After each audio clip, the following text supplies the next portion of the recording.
Machine learning is an iterative experimental process, and most of the time we spend time on exploring different type of models, tuning different type of model hyperparameters, comparing different type of performance matrices, creating different type of plots, charts, reports, etc. And at times you will realize that you are performing hundred or even thousands of experiments at a given point of time.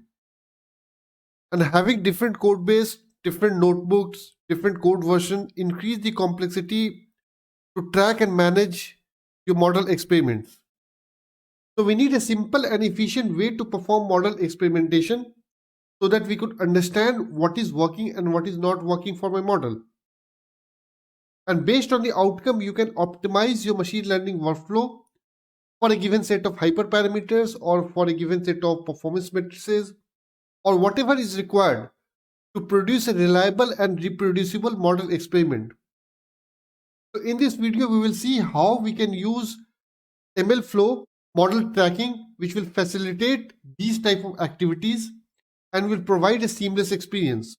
So now we'll see how MLflow model tracking will help us to manage and track model experiments and what features it provides. So in this diagram, you can see that we have machine learning experiments in the middle, and we have different aspects of machine learning model which we are tracking and managing as a part of our experimentation process. So you can see that we have model hyperparameters, and MLflow provide an option to log all model hyperparameters so that we would be able to understand what sort of hyperparameters we have used during our model experimentation process and how my performance matrices changes based on different values of my hyperparameters, right? So that's the option we have within MLflow, right? So MLflow dot log underscore param for logging a single hyperparameters. But if you have multiple hyperparameters, then you can use an option called MLflow.log params. Right? So that's the feature we have within MLflow. Then next comes the performance matrices. So within MLflow, we have an option to log all the model performance matrices. So like MLflow.log underscore metrics or matrices. So we have both the options available within MLflow. Okay. And next we can set different type of tags, right? So take an example, if we need to assign some release version or if you need to define some unique value for your experiments, then with the help of set tag, you would be able to configure those values, right? The other aspects which are very important for any machine learning experiment is around the different sort of artifacts. So like weights, right? So MLflow has inbuilt functionality to log different type of models. So here we have an option to log sklearn type of model with the help of sklearn.log model. So within the MLflow, we have different option for logging XGBoost model or for logging LightGBM model or for logging TensorFlow model or for PyTorch, or we have different flavor of logging model artifacts, right? So here I am using sklearn. Okay. So similarly, in our model experiments, we create different type of plots. So like feature importance plot, or we have confusion matrix plot, or we have different variation or different flavors of plots available within the my machine learning experiments.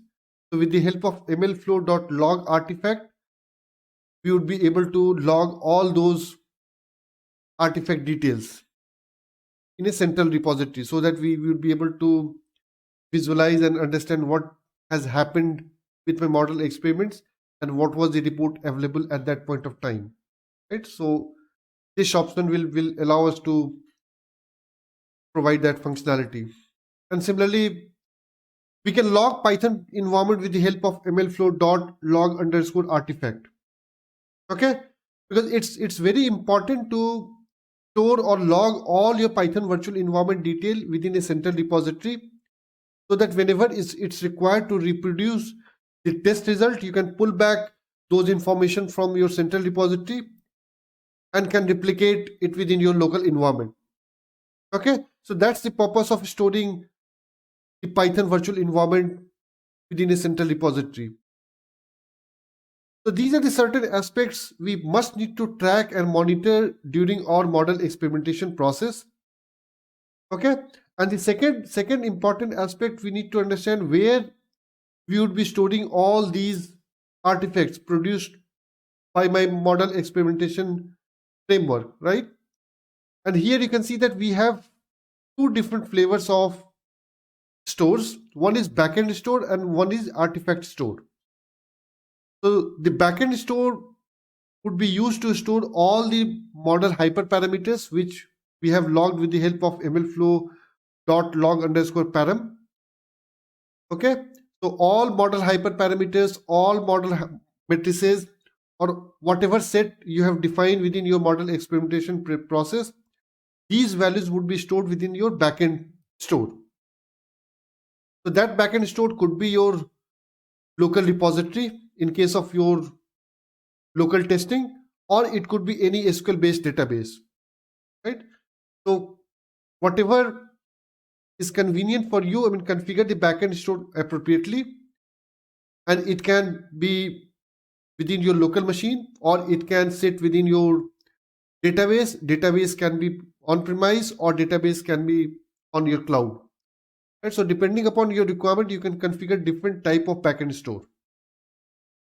On the other hand, we have artifact store, and within artifact store we can store all the model artifacts produced by my model. So like we can store my model weights, right, my model environment, right, all feature plots or whatever reports we have generated as a part of model experimentation framework. We can store all those details within your artifact store. And the artifact store could be anything. It could be your any cloud-based storage, so which could be Amazon S3, Azure Blob Storage, Google Cloud Storage, or it can be NFS, SDFS. So whatever is convenient for you, you can configure it to store all these information. And for any local testing, you can use your local repository for storing all those artifacts locally. In next video, we will see how we can take these concepts and how we can apply this in my model experiments. Okay, so that's it for now. Thanks for watching it.